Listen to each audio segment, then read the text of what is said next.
dan kemarin aku juga pesan sama Mas Syahil Butit, kalau ngadakan kenduri itu bikinlah ingkung itu dua. Yang di sini yang sudah lazim adalah ingkung untuk hormat Rasulullah. Tapi hormat kepada leluhur kita sendiri selama ini terlupakan atau bahkan agak tersisihkan, atau hormat kita kurang. Padahal itu ada yang menjadi darah daging kita, genetika kita, menjadi tulang sumsum kita. Kenapa hanya menggunakan sego punar atau sego rames untuk menghormati mereka? Mbok ayo kita hormati mereka, beliau-beliau yang telah menjadi darah daging kita. Ini sebuah bentuk yang lebih terhormat. Nah, dan aku orang ngomong kosong. Sopo wae sing kenduren ngomong aku tak sumbang 300.000 khusus kanggo ingkungnya untuk hormat para leluhur kita sendiri.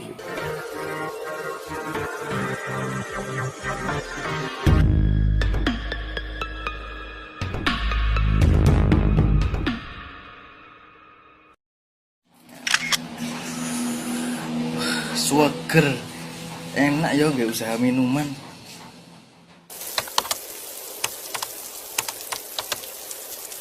Atau Neng alas ki misalnya ndelok jen ngono ya biasa.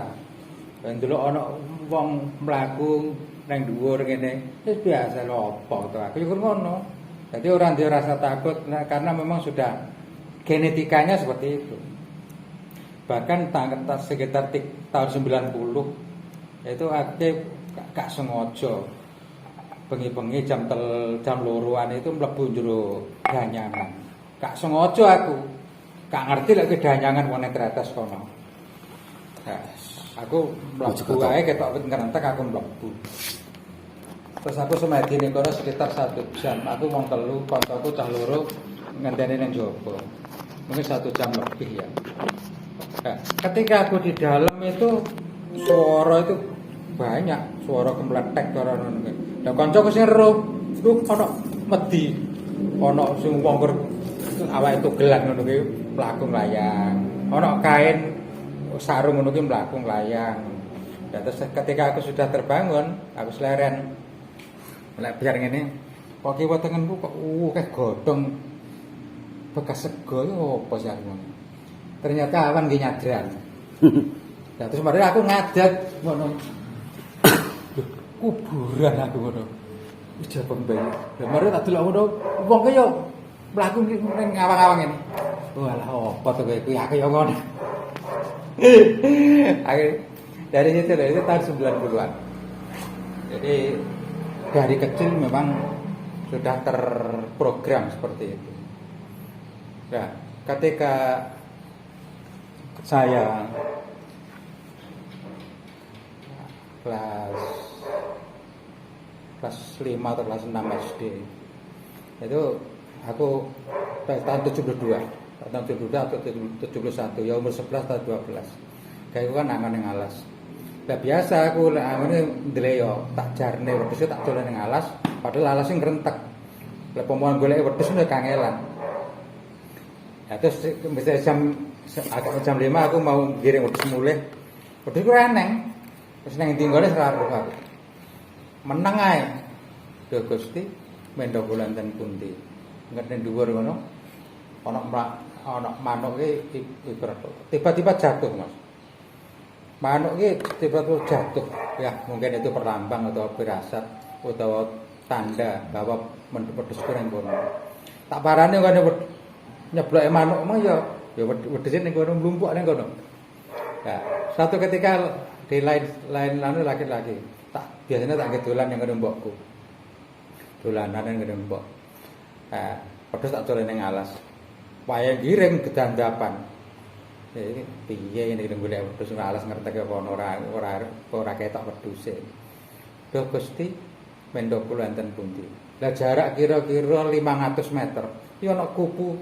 Kupuke gedine kur sakmene to, Mas. Lah 500 meter seharusnya tidak kelihatan.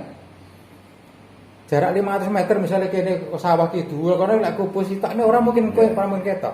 Lagi ana mlaku kupu loro ki dampak-dampak kene jarak 500 meter mungkin lebih.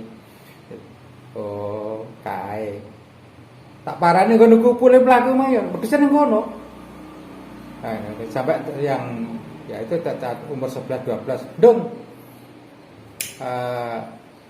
Enggak bengi metune nomor piro kayak ngono. Jadi itu memang sudah menjadi genetika saya.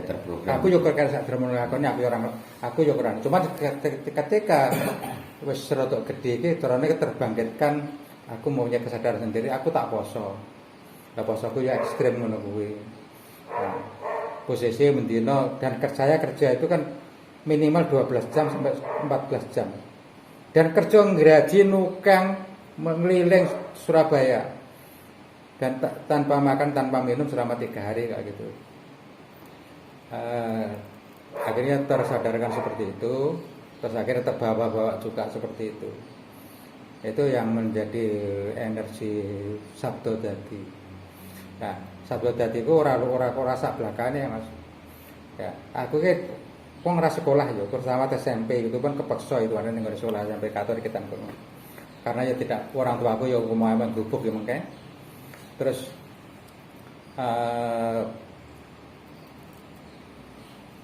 ternyata dengan lakon atau syariat yang saya itu menggali sendiri itu, aku melaku sangka titik A nganti titik lan ora ada sing teko Klampis nganti teko Rungkut. Itu melewati jalan kira-kira 2 atau 3 km lah. Duh Gusti, kula nyuwun panggonan tuk griya sing kula liwati niki. Dikeki ya di jalan yang saya lewati situ. Dilewati di situ itu dikasih 1. Nah, terus waktu itu aku buka Galaxy Aluminium di Jalan Klampis saya. Pertama nyewa sampai 10 tahun. Ketika sudah lumayan besar, sudah konsumen saya sudah banyak, duh Gusti, kula pun dipindah saking Jalan Klampis saya. Kula nyuwun setunggal mawon di Jalan Klampis saya. Dikasih saya dulu kontrak di nomor 11, terus dikasih di nomor 23 yang bisa beli ruko 3 lantai. Itu kalau sekarang ya sekitar 5M lah. Nah, terus ada itu toko rumah ya gitu. Duh Gusti, kula nyuwun griya sing mboten kebanjiran, sing proyeke Galaxy itu pengembang kelas elit di Surabaya saat itu. Galaxy. Ternyata masyarakat sing paling elek mboten napa-napa, tapi sing penting proyeke Galaxy. Karena untuk mendongkrak nilai tambah itu karena siapa pengembangnya gitu loh. Nah, ternyata saya dikasih tahu diberi juga yang di perumahannya Galaxy itu saya dikasih 1. Nah, yang paling nggak masuk akal lagi itu prosesnya, Mas. Prosesnya rumah itu harganya normal itu sekitar 200 juta tahun 2002. Lah tak delok ngene iki, duh Gusti regane rumah niku 100 gitu. Lah aku ngomong karo wonge, Bu, rumahnya tak beli. Itu milik orang Cina. Ya sirmu ngono ya karepmu lah. Piro Bu regane? 100. Padahal normalnya 200 ya? 200. Nah, gitu loh Mas. Dan masih banyak. Nah, jangan ke penjenengan lihat jadinya seperti ini atau jadinya. Lihatlah prosesnya. Orang sebanyak itu kan terkooptasi atau terlena kepada jadinya, tapi tidak pernah melihat prosesnya. Nah, berprosesnya itu ternyata sangat luar biasa. Poso. Hormat atau kita sebagai menunjukkan jati diri kita sebagai bangsa Jawa, itu harus kita mulai. Lah mulainya itu aku pesan sama dan kemarin aku juga pesan sama Mas Saifuddin, kalau ngadakan kenduri itu bikinlah ingkung itu 2. Yang di sini yang sudah lazim adalah ingkung untuk hormat Rasulullah. Tapi hormat kepada leluhur kita sendiri selama ini terlupakan atau bahkan agak tersisihkan, atau hormat kita kurang. Padahal itu ada yang menjadi darah daging kita, genetika kita, menjadi tulang sumsum kita. Kenapa hanya menggunakan sego punar atau sego rames untuk menghormati mereka? Mbok ayo kita hormati mereka, beliau-beliau yang telah menjadi darah daging kita. Ini sebuah bentuk yang lebih terhormat. Nah, dan aku orang ngomong kosong. Sopo wae sing genduren ngomong aku, tak sumbang 300.000 khusus kanggo ingkungnya untuk hormat para leluhur kita sendiri. Jadi proposal langsung masuk gitu. Masuk. Soalnya besok Senin. Aku nggak tumpengan nang omah. Nah, jadi kalau kita mulai nggak dobrak seperti ini, kita akan terus menerus tertindas. Eman, ya, sebagai bukti Jawa ini adalah tempat luhur, yaitu adalah artefak atau candi-candi. Di mana di situ ada banyak candi, di situ berarti banyak orang luhur, orang-orang super, orang-orang yang berspiritual sangat tinggi, bahkan manusia-manusia setengah dewa. Mereka yang menjadi eyang-eyang kita. Nggak tahu sampai kita ini sudah keturunan yang keberapa, tapi yang jelas ada di dalam tubuh kita. Kenapa kita tidak hormati mereka?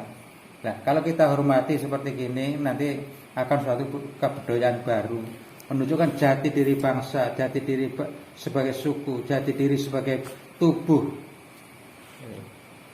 Jadi jati diri sebagai bangsa itu dengan budayanya, jati diri sebagai tubuh itu mengetahui Tuhannya. Nah, mereka para yang mendirikan prasasti atau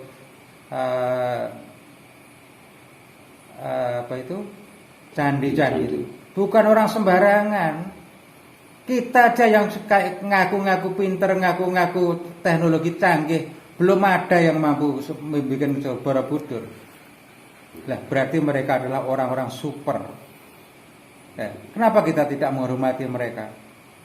Nah, dari sini terkikislah jati diri bangsa kita. Nah, kalau kita sudah terkikis bangsa kita, jati dirinya sudah terkikis, kita tidak akan bisa jualan keluar. Di mata luar kita hanya menjadi konsumen, kita hanya menjadi korban. Nah, kalau kita menunjukkan suatu jati diri, kita bisa jual keluar. Orang luar akan membutuhkan kita. Nah, kalau gitu kita menjadi bangsa super. Aneh ya. Negara yang super itu adalah surganya dunia.